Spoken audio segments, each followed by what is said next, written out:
Hi Kavya ma'am. Hi Manjusha, ఎలా ఉన్నారు? బాగున్నాను. మీరు ఎలా ఉన్నారు? నేను కూడా fine ma'am. Thank you so much and welcome to Suman TV. Thank you. Ma'am, ఇప్పుడు నవే డేస్లో చూసుకుంటే ఎక్కడ డిజిటల్ మీడియాలో అయినా సరే అంటే డెలివరీ టైంలో ప్రతి ఒక్క ప్రెగ్నెంట్ ఉమెన్తో పాటు వాళ్ళ హస్బెండ్స్ కూడా ఎక్సర్సైజెస్ చేయడం కానీ ఇవన్నీ కనిపిస్తూ ఉన్నాయి. కొన్ని హాస్పిటల్స్లో అయితే కొంతమంది డాక్టర్స్ వాళ్ళతో డాన్సెస్ చేయించడం, తర్వాత ఫ్రీ డెలివరీ గురించి అలా చేస్తే కనుక వాళ్ళకి ఫ్రీ డెలివరీ అవుతుంది అంటూ ఉంటారు. అంటే అవేర్నెస్ ప్రోగ్రామ్ అని చెప్పి. ఇది ఎంతవరకు కరెక్ట్ అంటారు? ఇది యాక్చువల్లీ ఐ ఫీల్ ఇలాగే ఉండాలి అన్నది నా ఒపీనియన్. కాకపోతే దీంతో పాటు కొంచెం మానిటరింగ్ కూడా ఉంటే బాగుంటుంది. ఆ మానిటరింగ్ అంతా మేబీ మీకు ఇన్స్టాగ్రామ్స్లో చూపించరు. సో ఫస్ట్ ఏంటి అంటే, అందరికి ఒక నార్మల్ డెలివరీ అంటే అది చాలా పెయిన్ఫుల్గా ఉంటుంది. ఇన్ని బోన్స్ విరిగిపోయే అంత నొప్పి ఉంటుంది, తట్టుకోలేరు. అండ్ ఆ జర్నీలో ఓన్లీ వాళ్ళు మాత్రమే కష్టపడాలి. ఆ కష్టపడ్డాక బై ప్రోడక్ట్ వచ్చి ఫ్యామిలీ అంతా ఎంజాయ్ చేస్తారు అన్నట్టు ఉంటారు. బట్ ఈ పర్టిక్యులర్ ఇనిషియేటివ్ ఏంటి అంటే, it is actually a very good initiative. One of the senior gynecologists does it, and so she has become a trendsetter in this. And ఈ ప్రాసెస్లో ఏంటి అంటే, ఫస్ట్ ఒక నాకు డెలివరీ అన్న హ్యాపీనెస్తో వస్తారు. అండ్ ఈ జర్నీలో, ఈ డెలివరీ అన్న ప్రాసెస్లో హస్బెండ్ కూడా ఇన్వాల్వ్ అవుతున్నారు అన్నది ఒక ధైర్యం ఉంటుంది. ఇంకొకటి, ఎవరికన్నా నొప్పి ఉన్నప్పుడు వాళ్ళకి ఏమంటారు, వాళ్ళకి బాగా దగ్గరైన వాళ్ళు చేయి పట్టుకుంటే ఆ నొప్పి సగం తగ్గుతుంది అన్నట్టు అంటా ఉంటారు కదా. సో ఈ ప్రాసెస్లో ఏంటి అంటే, ఆ నొప్పి ఇంటెన్సిటీ కూడా మనకి ఇష్టమైన వాళ్ళ పక్కన ఉంటే కొంచెము ఆ పెయిన్ అన్నది తక్కువగా పర్సీవ్ అవుతాం అనమాట. అంతేకాకుండా ఈ పెయిన్లెస్ డెలివరీ అన్న ట్రెండ్ అన్నది కూడా చాలా వరకు తగ్గుతుంది. ఎందుకంటే పెయిన్లెస్ డెలివరీలో ఏంటి అంటే, ఎపిడ్యూరల్లో లాస్ట్లో బేబీ కింద వరకు వచ్చాక సరిగ్గా ముక్కరండి.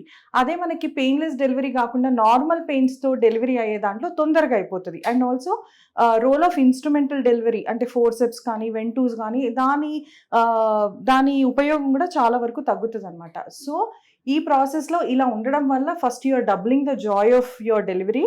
అండ్ ఆల్సో దీంట్లో మీ హస్బెండ్ కూడా పక్కనే ఉంటారు. మీతో పాటు ఎక్సర్సైజెస్ చేయించడము, మీతో పాటు ఆ ప్రాసెస్లో ఇన్వాల్వ్ అవుతుంటే మీకు కష్టం అన్నది చాలా వరకు తగ్గుతూ ఉంటుంది. అంతే హస్బెండ్ అనే కాదు, నేను అంటే ఇన్స్టాగ్రామ్లో యాజ్ యూఆర్ సేయింగ్, బికాజ్ అందులో మదర్ ఇన్ లాస్ కానీ, మదర్స్ కానీ, సిస్టర్స్ కానీ, ఫ్రెండ్స్ కానీ ఎవరైతే ఆ పేషెంట్కి దగ్గర అని అనుకుంటున్నారో వాళ్ళు ఉండటము, ఆ ప్రాసెస్ వాళ్ళకి చాలా అలవోకగా అయిపోతున్నట్టుగా అనిపిస్తుంది అనమాట. సో డెఫినెట్గా this is a good trend. And ఇలా ఉండడం వల్ల it is only what all you see is only happiness. కానీ ఈ మధ్య చాలా మంది ఉమెన్స్లో స్ట్రెస్ లెవెల్స్ అంటే లైక్ కన్సీవ్ అయిన తర్వాత కూడా వాళ్ళ ఆఫీసెస్కి వెళ్ళడం కానివ్వచ్చు, లేకపోతే ఇంట్లో పెద్దవాళ్ళ మధ్యలో ఉండడం కానీ, ఈ స్ట్రెస్ లెవెల్స్ కూడా చాలా వరకు ఎక్కువగా ప్రాబ్లమ్స్ ఫేస్ చేస్తూ ఉంటారని విన్నాను. ఈవెన్ ప్రెగ్నెంట్ ఉమెన్ కాకుండా ఉమెన్ స్ట్రెస్ ఉన్నా కూడా హార్మోన్స్ ఇన్బ్యాలెన్సింగ్ కానీ ఇవన్నీ వింటూ ఉంటాం. అసలు దాని గురించి ఏం చెప్తారు? మనకి స్ట్రెస్లో ఏంటంటే, మనకి కార్టిజోల్, ఎడ్రినలిన్ అన్న 2 హార్మోన్స్ మనకి ఎక్కువగా పెరుగుతాయి అన్నమాట బాడీలో. సో ఈ 2 హార్మోన్స్ పెరిగినప్పుడు ఒకటి ఏంటి అంటే, ఇన్ఫ్లమేషన్ అన్నది బాడీలో అండర్లయింగ్ ఉంటుంది. అంతేకాకుండా అడ్రినలిన్ ఎక్కువ అవ్వడం వల్ల, మన కార్టిజోల్ ఎక్కువ అవ్వడం వల్ల ఇన్సులిన్ హార్మోన్ అన్నది రెసిస్టెంట్ ఫామ్లోకి వెళ్ళిపోతుంది. ఒక్కసారి ఇన్సులిన్ రెసిస్టెన్స్ వచ్చింది అంటే బాడీ షుగర్స్ అన్నవి కంట్రోల్లో ఉండవు. బాడీ షుగర్స్ కంట్రోల్లో ఉండకపోతే మనకి ఓవరీ నుంచి వచ్చే హార్మోన్స్ ఇన్సులిన్ వల్ల కూడా అవి ఇంబ్యాలెన్స్ అయ్యే అవకాశాలు ఉంటాయి. ఒక్కసారి ఓవరీస్ నుంచి వచ్చే హార్మోన్స్ ఈస్ట్రోజన్, ప్రొజెస్ట్రాన్ ఏవైతే ఇంబ్యాలెన్స్లోకి వెళ్తాయో, సో మనకంతా మెటబాలిజం ఇంపైర్మెంట్ వల్ల ఇది జరుగుతుంది. Because insulin is a metabolic hormone. కాబట్టి ఈ హార్మోనల్ ఇంబ్యాలెన్స్ వల్ల మనకి పీసీఓడి అనే డిసీజ్ స్టార్ట్ అవ్వడం జరుగుతుంది. ఒక్కసారి పీసీఓడి వచ్చిందంటే దాంట్లో short term effects, long term effects ఉంటాయి. ఈ షార్ట్ టర్మ్ ఎఫెక్ట్స్లో ఏంటంటే, ఫస్ట్ అమ్మాయిలకి పొట్ట రావడం జరుగుతుంది, తర్వాత పీరియడ్స్ ఇర్రెగ్యులర్ అవ్వడం స్టార్ట్ అవుతుంది. ఈ పీరియడ్స్ ఇర్రెగ్యులర్ అయిపోయాక నెక్స్ట్ యాక్నీ రావడం, అంటే పింపుల్స్ రావడం, లేకపోతే అవాంఛిత రోమాలు రావడము. అండ్ చూడడానికి కూడా వాళ్ళకి కొంచెం కాన్ఫిడెన్స్ దెబ్బతింటుంది. ఎందుకంటే మిగతా అమ్మాయిలాగా అంటే మంచి ఫిజిక్ లేకపోవడం కానీ, ఈ అన్వాంటెడ్ హెయిర్ వల్ల కానీ, ఈ పింపుల్స్ వల్ల కూడా వాళ్ళు నలుగురిలో వెళ్ళడానికి కూడా కొంచెము ఇదవుతారు, మొహమాట పడతారు అనమాట. లాంగ్ టర్మ్లో కనుక చూసుకుంటే వీటితో పాటు వాళ్ళకి షుగర్ వ్యాధి అన్నది ఎర్లీ 30sలో రావడము, లేకపోతే 25 years తర్వాతే రావడము, లేకపోతే నేను చాలామందికి ఎర్లీ 20sలో కూడా చూశాను అలా రావడము, బీపీలు రావడం, గుండె జబ్బులు రావడము, తర్వాత తొందరగా క్యాన్సర్స్ రావడం. నేను ఆ ఎక్స్పీరియన్స్లో చూసింది 26 years లేడీకి యూట్రైన్ క్యాన్సర్ చూశాను. అలా రావడము. ఇంకా కొంచెం లేట్ 50s అట్లా గనక చూసుకుంటే ఆల్జిమర్స్ రావడము. సో, చాలా డిసీజెస్ ఈ పీసీఓడీతో లింక్ అయి ఉంటాయన్నమాట. So, short term effects and long term effects. So, ఇలా ఉన్నప్పుడు when the root cause is stress, ఒకప్పటిలాగా లేడీస్‌కి ఇప్పుడు లేదు. లైక్ ఎలా అంటే ఆల్మోస్ట్ ఈక్వల్ టు మ్యాన్ అయిపోయింది. ఇంకా చెప్పాలంటే majority of the families in the urban community ఎక్కువ ఆడవాళ్ళే లీడ్ చేస్తున్నారు. మగవాళ్ళు చాలా రిలాక్స్ అయిపోతున్నారు. They are dependent on wife. And ఆ లేడీకి ఎంత స్ట్రెస్ అయిపోతుందంటే ఇల్లు మేనేజ్ చేయాలి. అండ్ ఇది ఎలా ఉందంటే ఒకప్పుడు కల్చర్‌లో మ్యాన్ ఎర్న్ చేయడము, ఆడవాళ్ళు ఇంట్లో ఉండడము, ఇంటి పనులన్నీ చేసుకోవడం అయింది. ఇప్పుడు ట్రెండ్ మారింది. ఆడవాళ్ళు కూడా ఉద్యోగం చేస్తున్నారు. కానీ మగవాళ్ళు అలాగే ఉన్నారు. ఒకప్పుడు ఇంటి పని చేసేవాళ్ళు ఇప్పుడు ఉద్యోగం చేస్తున్నారు, ఇంటి పనులు చేస్తున్నారు. కానీ మగవాళ్ళు మాత్రం ఓన్లీ ఉద్యోగం, ఇది నా రోల్ కాదు అన్నట్టు ఉంటున్నారు. బట్ వి సీ ఇన్‌స్టాగ్రామ్‌లో కూడా చాలా పోస్ట్ చూస్తూ ఉంటాను. లైక్ ఈ జనరేషన్‌లో మగవాళ్ళకి చెప్పాలి how to live with an empowered women అని. సో, అక్కడ మోటివేషన్ రావాలి. మగవాళ్ళకి తెలియాలి ఆడవాళ్ళతో ఇప్పుడు ఎంపవర్డ్ వుమెన్‌తో ఎలా ఉండాలి, ఎలా మెసులుకోవాలి, ఒక రిలేషన్‌షిప్‌లో బ్యాలెన్స్ ఎట్లా గెయిన్ చేసుకోవాలి, ఆ మేల్ ఈగో అన్నది ఎట్లా పోగొట్టాలి, ఫెమినిజం అన్నది ఎట్లా ఎంపవర్ చేయాలి అన్నది we are seeing lots of digital empowerment ఈ రోజుల్లో. సో, డెఫినెట్‌గా దాన్ని అక్నాలెడ్జ్ చేసి దాన్ని ఇంప్లిమెంట్ కనుక చేస్తే చాలా వరకు ఫీమేల్స్‌లో స్ట్రెస్ అన్నది తగ్గుతుంది. సగం half of the responsibilities are shared by the man అన్నప్పుడు, ఇద్దరు ఈక్వల్ అనుకున్నప్పుడు ఆ కంపానియన్‌షిప్ గానీ, ఆ పార్ట్నర్‌షిప్ గానీ, మనకి ఎక్కువ కావాల్సింది పార్ట్నర్‌షిప్ ఇట్లాంటి వాటిల్లోనే కదా ఫిజికల్‌గా. And last comes your emotional comfort or whatever. So, ఇలా చేసుకుంటూ పోతుంటే లైఫ్ కూడా చాలా స్మూత్‌గా, స్ట్రెస్ లేకుండా హ్యాపీగా ఉంటది. అట్లానే కాకుండా కొన్ని జాయింట్ ఫ్యామిలీస్ ఉన్నాయనుకోండి, still women will be working. ఇంకా అత్త మాట వినాలి, మామ మాట వినాలి, ఇంకా అందరూ కొంచెం సప్రెస్ చేస్తూ ఉండడం, అవన్నీ తను తట్టుకోలేదు కదా. కొడుకు ఎంత చేస్తున్నాడు, కోడలు కూడా అంతే చేస్తుంది. బట్ ఎందుకు కోడల మీద అంత డామినేషను? సో, అలాంటివి కొన్ని మార్పులు ఈవెన్ ఇన్ ద ఇన్‌లాస్, అత్తగారు, మామగారులో కూడా రావాలి. ఇలాంటి చేంజెస్ అలా వస్తే ఫస్ట్ మానసికంగా తనకి స్ట్రెస్ అనేది తగ్గుతుంది. ఒక్కసారి స్ట్రెస్ తగ్గితే మనకి చాలా వరకు ఈ Health ఇంబాలెన్స్‌లన్నీ తగ్గుతాయి. ఒక్కసారి ఇంబాలెన్స్‌లు తగ్గినాయి అంటే she'll be very much reconnected with her feminine energy and she can, ఆమె ఇంకా అందంగా కనబడొచ్చు, ఇంకా కాన్ఫిడెంట్‌గా కనబడొచ్చు. So, okay.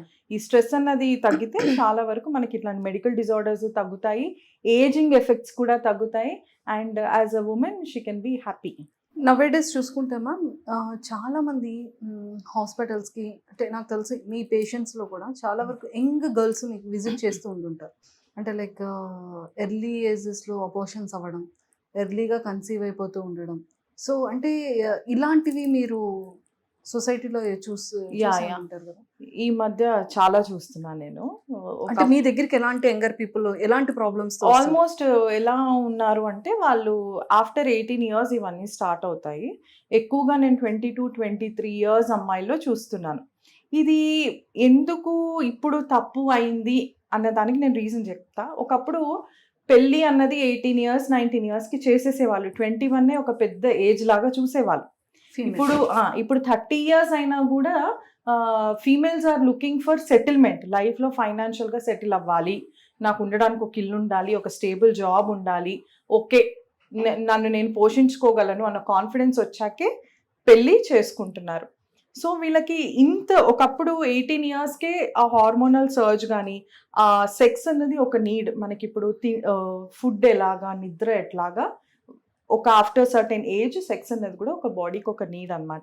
సో, వాళ్ళు ఇంత లేట్ సెటిల్మెంట్ అవుతున్నప్పుడు ఆ నీడ్ కోసము ఆగే మోరల్స్ ఉండవు, పిల్లలు మర్చిపోతారు. So, we cannot stop them from behaving like. Abortion కోసం వచ్చే వాళ్ళు ఎట్లా అంటే దొరికిన దొంగలు.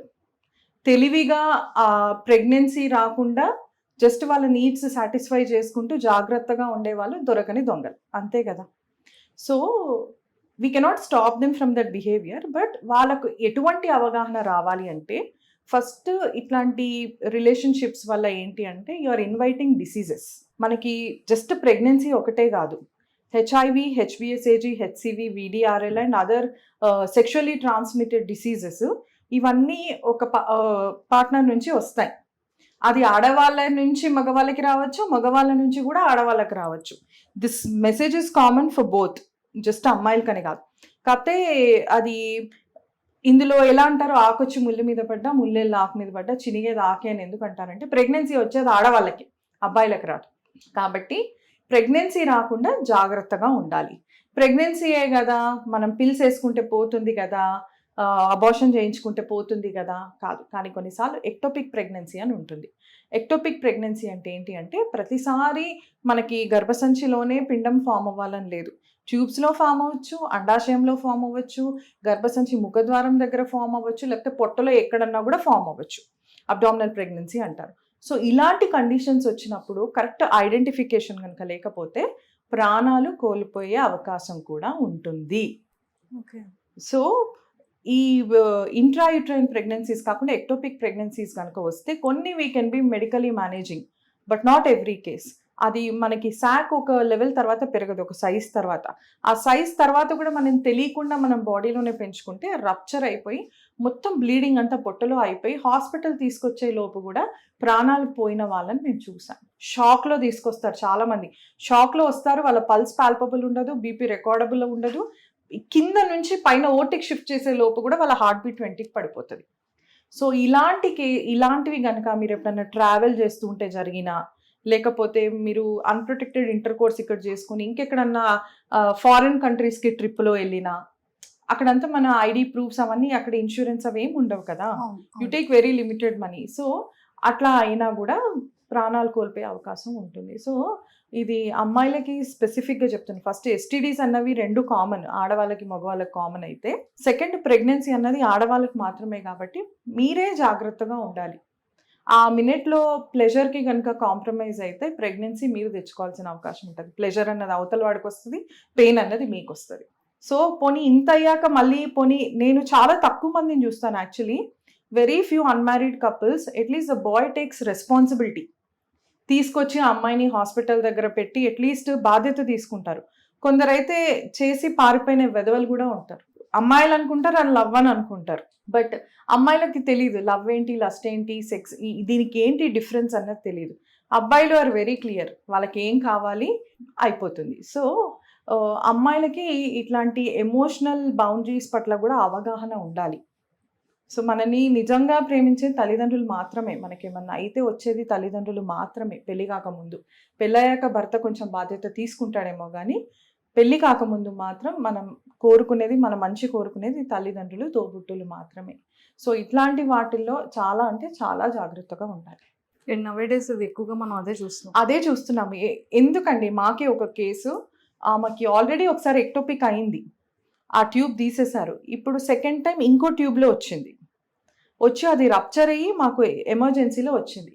తన పార్ట్నర్ ఎవరైతే ఉన్నాడో, the boy friend so called, వచ్చాడు, ఇక్కడ అడ్మిట్ చేశాడు, ఇప్పుడే వస్తా అని చెప్పి వెళ్ళిపోయాడు. సో ఇప్పుడు ఆమెకి ఏమైనా సర్జరీ తీసుకోవాలన్నా దేనికైనా కూడా ఒక బ్యాకప్ మేము సిగ్నేచర్ అన్నది తీసుకోవాలి. ఎవరు సపోర్ట్ సిస్టమ్ అన్నది, ఎవరు సంతకం పెడతారు అన్నది. సో దానికి కూడా ఎవరు లేరు. Fortunately she was about 24 years. So తను పెడితే మాకు నడుస్తుంది. వాళ్ళ పేరెంట్స్ కూడా ఎక్కడో కేరళలో ఉన్నారు. ఆ గ్యాప్లో అమ్మాయికి ఏమన్నా అయితే, సో అందుకే ఆడపిల్లలు చాలా అంటే చాలా జాగ్రత్తగా ఉండాలి ఇట్లాంటి విషయాలలో. ఇంకొకటి, సరే ఇది ఎక్టోపిక్ అనుకుందాం. మామూలుగా ఇంట్రాయూట్రైన్ ప్రెగ్నెన్సీ అంటే గర్భసంచి లోపలనే ప్రెగ్నెన్సీ వచ్చింది, మందులతో పోతుందా అంటే ప్రతి ప్రెగ్నెన్సీ మందులతో 100% పోదు. కొన్నిసార్లు ముక్కలు అలానే అతుక్కుని పోతాయి. ఆ ముక్కలు అలానే అతుక్కుపోతే ఏమవుతుంది, అవి అట్లానే ఉండి ఇన్ఫెక్ట్ అయ్యి సెప్సిస్ అవుతుంది. ఓకే, అవి అలానే కొన్ని సెప్టిక్ కాకపోయినా కూడా కొన్ని అలానే ఉండి ఆర్గనైజ్ అయ్యి చాలా రాయిలాగా తయారవుతుంది. తర్వాత తీసినప్పుడు చాలా బ్లీడింగ్ అవ్వడం అవన్నీ జరుగుతూ ఉంటాయి. అండ్ 1-2 సార్లు డిఎన్సీస్ చేస్తే తర్వాత గర్భసంచి లోపల, క్యావిటీ లోపల అతుకులు ఫామ్ అయ్యి తనకి నిజంగా పెళ్ళయి పిల్లలు కావాలి అన్న టైంకి పిల్లలు అవ్వరు ఆ అతుకుల వల్ల. So pregnancy, abortion is not that easy. And always remember, abortion is not contraception. నాకు అయ్యింది మందులే కదా తీసేయండి అని ఏదో చాలా పొగరుగా వచ్చి అడుగుతూ ఉంటారు. It is not contraception. మీకు నిజంగా ఫస్ట్ అబార్షన్స్ లేకపోతే అన్వాంటెడ్ ప్రెగ్నెన్సీస్ రాకుండా ఉండాలి అంటే ఫస్ట్ పీరియడ్స్ రెగ్యులర్గా ఉండాలి. పీరియడ్స్ రెగ్యులర్గా ఉంటే ఏంటి అంటే మీరు నెంబర్ ఆఫ్ డేస్ -14 వేసుకుంటే మీకు ఎప్పుడు అండం విడుదల అవుతుంది అన్నది తెలుస్తుంది. లేదు పీరియడ్స్ రెగ్యులర్గా ఉన్నాయి 28 to 30 days అంటే 10th to 20th డే కలవకండి. లేదంటే కాండం అన్న వాడండి. అండ్ ఐపిల్ ఇవేవి కూడా 100% గ్యారంటీ కాదు. మన కాండం కూడా డబుల్ కాండం వేస్తేనే కొన్నిసార్లు కూడా సింగిల్ కాండంతో కూడా కొన్నిసార్లు ప్రెగ్నెన్సీస్ చూసాం. సో డబుల్ కాండంతోని కొంచెం వరకు మనము అవాయిడ్ చేయొచ్చు అనమాట ప్రెగ్నెన్సీస్. సో లేదంటే కాయిటస్ ఇంటరప్టర్స్ అంటారు. మొత్తం కలిసి ఆ సెమెన్ ఏదైతే ఉందో లాస్ట్లో బయట వేసినా కూడా కొంచెం వరకు సేఫ్, ప్లెజర్ కాంప్రమైజ్ అవ్వకుండా. సో ఇట్లా కొంచెం జాగ్రత్తగా ఉంటే అమ్మాయిలు, అండ్ ఇది అబ్బాయిలకు కూడా ఎడ్యుకేషన్. నాకేం కాదు కదా, ఆమెకు కదా, సో నాకైతే ఏం దులుపుకొని వెళ్ళిపోతా అన్నట్టు కాదు. కొంచెం మీరు కూడా ఎదుటి వాళ్ళ గురించి ఆన్ హ్యుమానిటేరియన్ గ్రౌండ్స్ ఆలోచించి 9th to 20th మధ్యలో కొంచెం కలవకుండా, లేకపోతే కాండం వాడో, లేకపోతే బయట వేసో ఏదోటి కొంచెం ప్రికాషన్స్ తీసుకుంటే you can save a life. And also తను కూడా కాపాడుకోవచ్చు. సో చాలా మంది పేషెంట్స్ మీ దగ్గరికి ఎలాంటి అంటే మ్యారీడ్ ఉమెన్స్ ఎక్కువగా పెళ్ళైన తర్వాత కూడా చాలా మందికి ప్రెగ్నెన్సీస్ రావట్లేదు నవే డేస్లో. ఎస్, చాలా సఫర్ అవుతున్నారు. 30 years కానీ 40 years వచ్చిన ఉమెన్స్ కూడా ప్రెగ్నెన్సీ రావడం కష్టం అయిపోతుంది. అంటే అలాంటి వాళ్ళు, అంటే అలాంటి పేషెంట్స్ మీ దగ్గరికి ఏ రీజన్స్ వల్ల వస్తుంటారు, ఏ కాజెస్ వల్ల వాళ్ళు ప్రెగ్నెన్సీ రాకుండా ఉంటుంది? మీరే అంటున్నారు అడ్వాన్స్ స్టేజ్ 30 to 40. 30 అన్నది మేము కొంచెం ఎల్డర్లీ గ్రావిడా కిందనే మేము లెక్కేస్తాం. అంటే వయసు అయిన ఆడవాళ్ళ కిందే లెక్కేస్తాం for pregnancy, not in real life. For pregnancy correct age వచ్చేసి 23 to 27. మీకు ఎగ్స్ పుష్కలంగా ఉంటాయి. కొందరు ఆడవాళ్ళకి ఏంటంటే ప్రీమెచ్యూర్ ఓవేరియన్ ఫెయిలియర్, లేకపోతే చిన్నప్పుడు ఏదో వైరల్ ఇన్ఫెక్షన్ వల్ల అండాశయాలు దెబ్బతినడము, అందులో గుడ్డు కౌంట్ తగ్గిపోవడం, అవన్నీ కొంచెం ఎర్లీ ఏజ్లోనే అవుతాయి. So 23 to 27 number of eggs are good. 25 years నుంచి అండాశయాలు ఏజింగ్ అన్నది స్టార్ట్ అవుతుంది. మనకు 1 in 50,000 down syndrome at the age of 25 years. అట్లా 1 in 50,000 కాస్త 1 in 150, 1 in 50 till the age of 40 years అట్లా జరుగుతుంది. ఇది అందరికీ అవుతుంది అంటే అందరికీ కాదు. 50 మందిలో ఒకరికి అవ్వచ్చు. ఆ ఏజ్ గ్రూప్ ఉన్న వాళ్ళలో 50 మందిలో ఒకరికి అలాంటి ప్రెగ్నెన్సీ రావచ్చు. సో దాని ఇన్సిడెన్స్ పెరుగుతూ ఉంటుంది. సో నేను ఇన్ జనరల్గా ఇవన్నీ these are all a bit complicated to understand. So సింపుల్గా చెప్పాలంటే 23 years to 27 years మీరు కనుక ప్రెగ్నెన్సీస్ రెండు ప్లాన్ చేసుకుంటే మీకు హెల్దీ కిడ్స్ అవుతారు. ఆ తర్వాత అంతా కొంచెము డౌట్ఫుల్గానే భయంగానే ఉంటుంది. And after 35 years egg count చాలా వరకు పడిపోతుంది. AMH అనేది తగ్గిపోతుంది. ఇంకా 40 yearsకి అయితే కొందరికి ఉంటుందో లేదో కూడా మనకి డౌటే. సో లేదంటే మీరు ముందు ప్రయర్ కన్నా ఎగ్స్ అన్నా ఫ్రీజ్ చేసుకోవాలి. If you have late marriage, మీకు ఏమన్నా ప్లాన్ ఉంది అంటే ఎగ్స్ మీరు ముందుగానే ప్రిజర్వ్ చేసుకుంటే so that you can be safe. ఎందుకంటే ఇప్పుడు చాలామంది మనం ఫిల్మ్ స్టార్స్ని చూస్తున్నాం. వాళ్ళు సంపాదించుకునే ఏజ్ వరకు కొంచెం ఫిట్గా ఉండి బాగుంటారు. తర్వాత 40 తర్వాత they start planning for kids. వాళ్ళు ఏంటి అంటే వాళ్ళు చాలా ప్లాన్డ్గా ఉన్నారు కాబట్టి వాళ్ళు యంగ్గా ఉన్నప్పుడే వాళ్ళు ఎగ్స్ ఫ్రీజ్ చేసుకొని ఒక ఏజ్ వచ్చి వాళ్ళకి early age is the retirement. హీరోయిన్స్కి 40 years తర్వాత ఆల్మోస్ట్ రిటైర్మెంట్ కింద లెక్కే. So they start planning their pregnancy at that time. Okay. So age is definitely a big factor. అంటే అది ఓన్లీ ఉమెన్ లోనే ఉంటుందా? ఈవెన్ బాయ్స్ కూడా? మెన్కి అలా ఏముండదండి. మెన్కి అయితే నేను 75 yearsకి కూడా ఫాదర్ అయిన వాళ్ళని నేను చూశాను. సో మెన్కి అలా ఏముండదు. ఉమెన్కి మాత్రమే ఆ లిమిటేషన్ ఉంటుంది. సో మీ దగ్గరికి ఎక్కువగా వచ్చేవాళ్ళు అంటే ఏజ్ కాకుండా ఇంకే రీజన్స్తో ఇంకా ఏ రీజన్స్తో వస్తారు అంటే ఇది పీసీఓడితో వస్తారు, ఊబకాయంతో వస్తారు, థైరాయిడ్ ఇష్యూస్తో వస్తారు, ట్యూబ్స్ బ్లాకేజ్ తోటి వస్తారు, అండ్ గర్భసంచి లోపల పాలిప్స్ అని ఉంటాయి, అతుకులు ఉంటాయి, వాటి కోసం వస్తారు. గర్భసంచి లోపల టీబీ కూడా ఉండొచ్చు, దానికోసం వస్తారు. సో మోస్ట్ కామన్ ఇవే. ఇంకొకటి ఏంటంటే చాలామందికి వాళ్ళు ఇప్పుడు సాఫ్ట్వేర్ జాబ్స్ చేసుకుంటారు కాబట్టి వాళ్ళ ఆ స్ట్రెస్లో లాస్ ఆఫ్ లిబిడో అంటారు. అంటే కలవాలి అన్న కోరిక కూడా తగ్గిపోవడం స్ట్రెస్ వల్ల. సో ఎప్పుడన్నా వీకెండ్స్ ఫ్రీగా ఉన్నప్పుడు వాళ్ళకి అలా అవ్వడం జరుగుతుంది అనమాట. I mean they plan to have inter course or something. Ma'am చాలా మందికి మ్యారేజెస్ తర్వాత వాళ్ళకున్న హెల్త్ ఇష్యూస్ బట్టి కూడా డివోర్స్ అయిపోతుంది ఫీమేల్లో. సో అది ఎందుకు, అంటే ఏ ప్రాబ్లం వల్ల అలా ఉండి ఉంటారు? సో ఎలాంటి ప్రాబ్లమ్స్తో మీ దగ్గరికి వచ్చి ఉంటారు? మా దగ్గరికి చాలా మంది ఎలా వస్తారు అంటే, మా అమ్మాయికి ఏం ప్రాబ్లం లేదు మేడం, మీరు ఒకసారి ప్రిస్క్రిప్షన్లో రాసి ఇచ్చేసేయండి, మేము మా లాయర్కి పెట్టుకుంటాం అన్నట్టు వస్తూ ఉంటారు. సో మనం ఇట్లా డివోర్స్డ్ మ్యారేజెస్కి మనం సపోర్ట్ చేసే కన్నా కూడా మన గవర్నమెంట్ ఒక సిస్టమ్ని ఇంప్లిమెంట్ చేయాలన్నమాట. అది ఎలా అంటే, ఎంతైతే మ్యారేజ్ రిజిస్ట్రేషన్ ఇంపార్టెంటో, పెళ్లి చేసుకునే ముందు అమ్మాయికి అబ్బాయికి ఎటువంటి హెల్త్ ఇష్యూస్ లేవు, so especially for an arranged marriage. Love marriage అంటే లవ్ ఫౌండేషన్ ఉంటుంది కాబట్టి వాళ్ళు ఎలా ఉన్నా కూడా ప్రాబ్లమ్స్ కోపప్ చేసుకుంటారు. కానీ అరేంజ్డ్ మ్యారేజెస్లో ఇవన్నీ తెలియవు కాబట్టి ఒకరు మోసం చేసుకోకూడదు కాబట్టి పెళ్ళైన తర్వాత.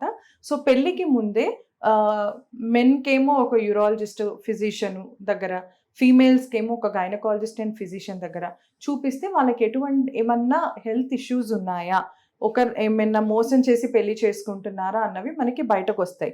ఒక్కసారి అది కనుక సర్టిఫై అయిపోయింది అనుకుంటే వాళ్ళు పెళ్లి చేసుకుంటే they will have a happy marriage. Health issues వల్ల పెళ్లిలో హార్మోనీ దెబ్బతినకుండా, పెళ్లిలో హ్యాపీనెస్ అన్నది దెబ్బతినకుండా వాళ్ళు ఇన్ఫర్టిలిటీ కానీ, ఇంపోటెన్సీ కానీ, స్టెరిలిటీ కానీ, లేకపోతే ఏమైనా హార్ట్ డిసీజ్ కానీ, లేకపోతే sleep apnea, seizures, whatever, and mental issues moreover. కొందరికి పెళ్లి తర్వాత విపరీతమైన అనుమానాలు, ఇంపల్సివ్ బిహేవియర్స్, దానివల్ల పార్ట్నరు చాలా ఎఫెక్ట్ అవుతూ ఉంటారు. సో ఇటువంటివి ఏవి లేకుండా ఒక హ్యాపీ మ్యారేజ్ ఉండాలి అంటే ఒక ప్రీ మ్యారిటల్ హెల్త్ ప్యాకేజ్ అన్నది మేము మా హాస్పిటల్ డిజైన్ చేస్తుంది. Soon will be getting in to the system. So అది కనుక చేయించుకొని పెళ్లి చేసుకుంటే డెఫినెట్గా వాళ్ళది ఒక హ్యాపీ మ్యారేజ్ ఉంటుంది అన్నది నా అభిప్రాయం. So thank you ma'am, thank you so much. Thank you Manjusha. So చూసారు కదా, గైనికల్ రిలేటెడ్ ఎలాంటి ప్రాబ్లమ్స్ ఉన్నా కానీ, ఎలాంటి ఇష్యూస్ ఉన్నా కూడా మీ బిఫోర్ మ్యారేజ్ కానీ ఆఫ్టర్ మ్యారేజ్ తర్వాత చాలామంది స్ట్రెస్ వల్ల కానీ ఉమెన్స్లో చాలా ప్రాబ్లమ్స్ ఫేస్ చేస్తూనే ఉంటారు. సో అలాంటి వాటన్నిటికీ క్లియర్ చేసుకోవాలి అనుకుంటే ఖచ్చితంగా senior gynaecologist doctor Kavyapriya ma'am ది కింద కాంటాక్ట్ నెంబర్ స్క్రోల్ చేస్తున్నాము. సో కాంటాక్ట్ అవ్వండి.